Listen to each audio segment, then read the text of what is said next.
Hello tout le monde, on se retrouve dans cette nouvelle vidéo où je vous ai réalisé 4 idées de recettes pour le goûter des enfants, donc c'est parti. On commence dans un premier temps par une recette que je réalise vraiment chaque semaine, c'est les madeleines goût fleur d'oranger. Pour réaliser ces délicieuses madeleines, vous aurez besoin d'ingrédients vraiment basiques, donc de 125 g de beurre fondu, de 125 g de farine, de 2 œufs, de 87 g de sucre, de 33 g de lait, d'un sachet de levure chimique. Et alors là, moi, pour aromatiser, j'ai mis 10 centilitres d'arôme de vanille et de fleur d'oranger, mais vous pouvez également utiliser du citron. Et bien entendu, il vous faudra un saladier pour mettre votre préparation, un fouet manuel et une spatule. Pour la préparation, rien de plus simple, je commence par mélanger mes 2 œufs avec mon sucre jusqu'à obtention d'un mélange bien homogène. Puis j'ajoute mon beurre fondu. Vous allez voir par la suite également que je vais ajouter mon lait et également mon arôme de vanille et de fleur d'oranger avant d'ajouter ma farine tamisée.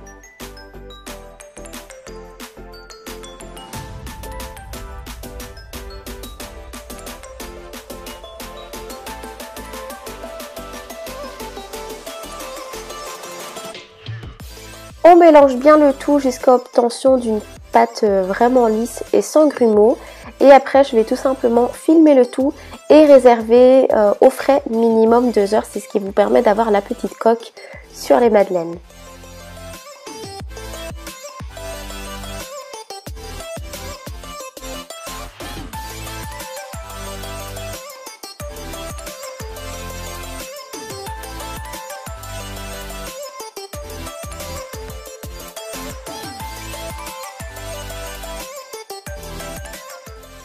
Une fois que ma pâte a bien reposé minimum 2 heures au frais, je l'ai sortie et j'ai tout simplement commencé à remplir mon petit moule. Donc moi là j'utilise un moule mini madeleine de la marque Guy de Marle que j'aime beaucoup. Du coup je mets plus ou moins l'équivalent d'une petite cuillère à café dans chaque petit emporte-pièce.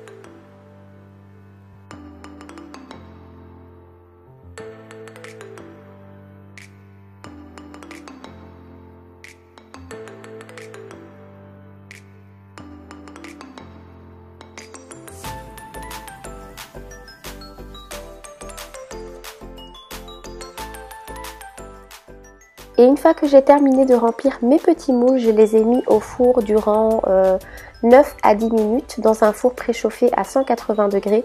Et regardez les délicieuses madeleines qui sortent. On sent vraiment bien la fleur d'oranger et la vanille. C'est vraiment des madeleines hyper délicieuses et vraiment très moelleuses. On passe à présent à la réalisation de délicieux cookies aux pépites de chocolat. Pour la réalisation de la pâte à cookies, vous aurez besoin de 350 g de farine, de 250 g de sucre roux, de 2 œufs, de 30 g de noix de coco râpée, de 250 g de pépites de chocolat, de 150 g de beurre à température ambiante, d'un sachet de sucre vanillé et d'un de levure chimique, d'une pincée de sel et bien évidemment d'un saladier et d'un batteur électrique. Pour la préparation, je commence par fouetter mon sucre et mon beurre qui est à température ambiante avec mon batteur électrique. Ensuite, je vais ajouter mes 2 œufs pour faciliter un petit peu le mélange parce que là du coup j'avais un petit peu galéré et j'avais fait ça à la main, mais vous allez voir que quand je vais ajouter les œufs et que je vais fouetter avec le batteur électrique, ça va être beaucoup plus simple.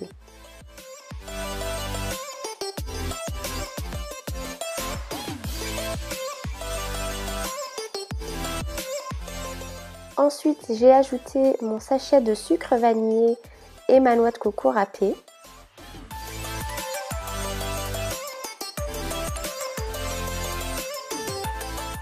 Et je continue par ajouter la farine en plusieurs fois, histoire de pouvoir bien mélanger le tout et obtenir une bonne pâte.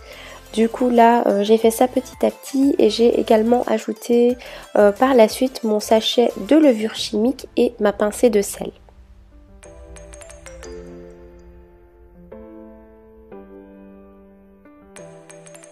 Je termine la préparation de ma pâte à la main. Faut pas se mentir, c'est ce qui reste vraiment le plus pratique lorsqu'on réalise des pâtes.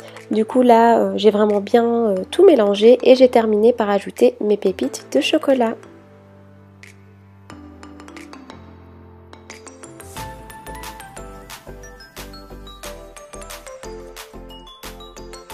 Une fois que ma pâte est prête, je l'ai tout simplement filmée et je l'ai réservée au frais minimum 2 heures une nouvelle fois.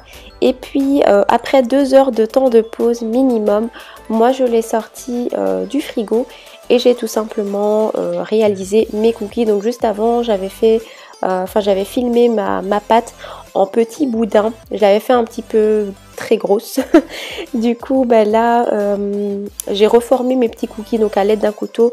J'ai coupé directement des tranches dans mon boudin et moi j'ai reformé mes boules parce que je les trouvais un petit peu grosses. Mais vous allez voir après que dans la deuxième fournée, parce que j'en ai fait plusieurs, j'ai roulé mon petit boudin beaucoup plus fin, ce qui m'a permis de directement faire la découpe et de mettre ça sur ma plaque de cuisson.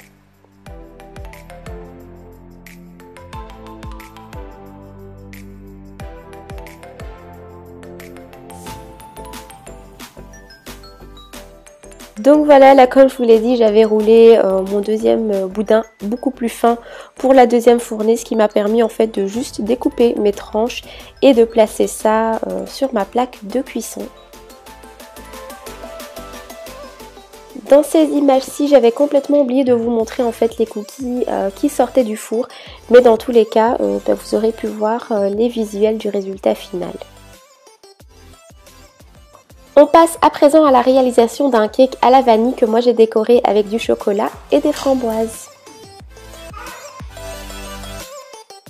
Pour la réalisation de ce cake, vous aurez besoin de 200 g de farine, de 150 g de sucre, de 2 cuillères à soupe d'huile, de 6 cuillères à soupe d'eau, de 4 œufs, d'un sachet de levure chimique et de sucre vanillé. Et bien évidemment, comme à chaque fois, un saladier. Là, j'ai préparé mon fouet, mon tamis et mon petit moule tablette de la marque Guy de Marle. Je commence par casser mes œufs dans mon saladier que je vais fouetter directement avec mon sucre ainsi que mon sucre vanillé. Ensuite, je vais ajouter ma farine tamisée en 2 fois avec ma levure chimique.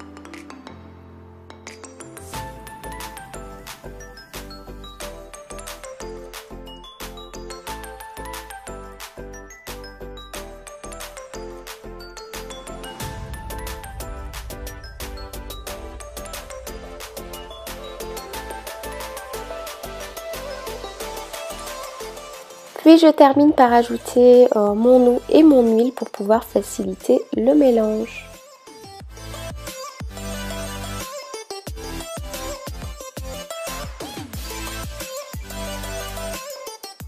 Alors ici, moi finalement j'avais décidé d'aromatiser du coup mon cake à la vanille, mais sachez qu'à cette étape-ci, vous pouvez vraiment aromatiser en fait votre cake au goût de votre choix. Donc ça peut être de l'agrumes, du citron, du chocolat, vraiment la garniture de votre choix.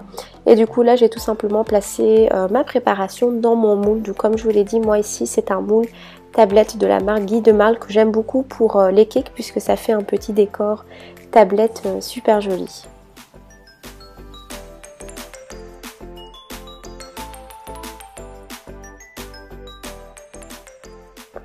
Ensuite, je mets mon cake à cuire au four 35 à 40 minutes à 180 degrés. Et puis une fois qu'il est cuit, je le sors et je le laisse tout simplement refroidir sur une grille avant de passer à la petite touche déco. Ici, moi j'avais décidé de faire fondre du chocolat blanc et du chocolat au lait. Du coup, j'ai tout simplement parsemé mon cake sur le dessus avec mon chocolat blanc et mon chocolat au lait pour vraiment apporter ce petit goût chocolaté et également la petite touche déco sur le dessus puisque le cake en soi est vraiment très basique. Et on termine à présent par une délicieuse tarte à la poire et à la crème d'amande, c'est vraiment un délice. Pour réaliser la crème d'amande, il vous faudra 100 g de beurre pommade, 2 œufs, 100 g de sucre, 100 g de poudre d'amande, 2 œufs, un peu d'arôme de vanille.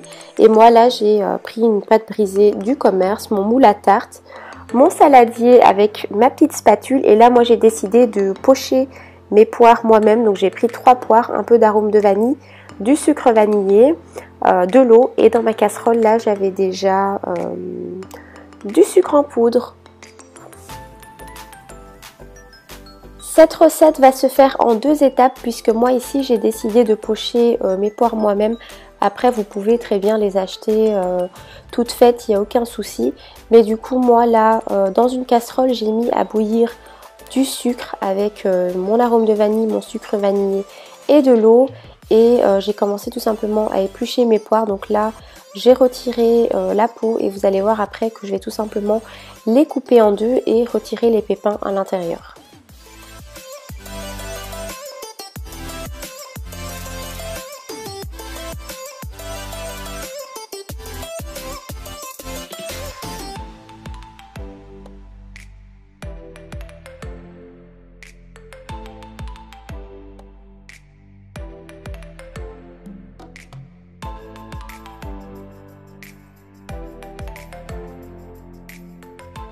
Une fois que j'ai terminé le découpage de mes poires et que mon sirop a bien commencé à bouillir, j'ai tout simplement mis mes poires à l'intérieur pour cuire. Et alors moi j'ai également rajouté le jus d'un demi-citron. Pendant que mes poires sont en train de cuire, je vais passer à la préparation de la crème d'amande. Donc pour ça je vais tout simplement mélanger mon beurre pommade avec mon sucre. Moi là il n'était pas vraiment bien pommade, du coup il était un petit peu dur à malaxer. Ensuite j'ai rajouté mon arôme de vanille. Vous allez voir après que par la suite j'ai décidé finalement de prendre mon batteur électrique pour vraiment obtenir un super mélange. Et puis j'ai ajouté ma poudre d'amande et je vais également ajouter mes œufs un à un.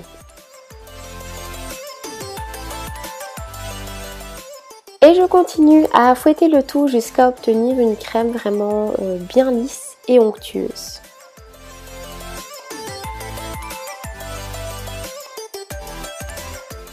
Ensuite, je vais disposer ma pâte brisée sur mon moule à tarte et je vais mettre par-dessus ma crème d'amande.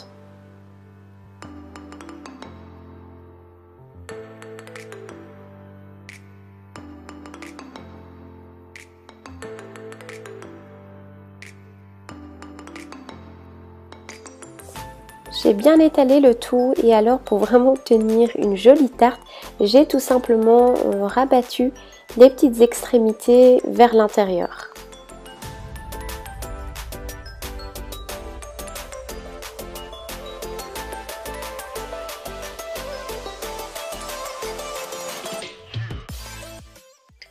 Entre-temps, mes poires ont terminé de cuire, du coup je les ai tout simplement découpées en tranches et je les ai disposées sur ma tarte. Pour la cuisson, c'est 30 à 40 minutes à vérifier bien entendu comme pour toute cuisson, dans un four préchauffé à 200 degrés.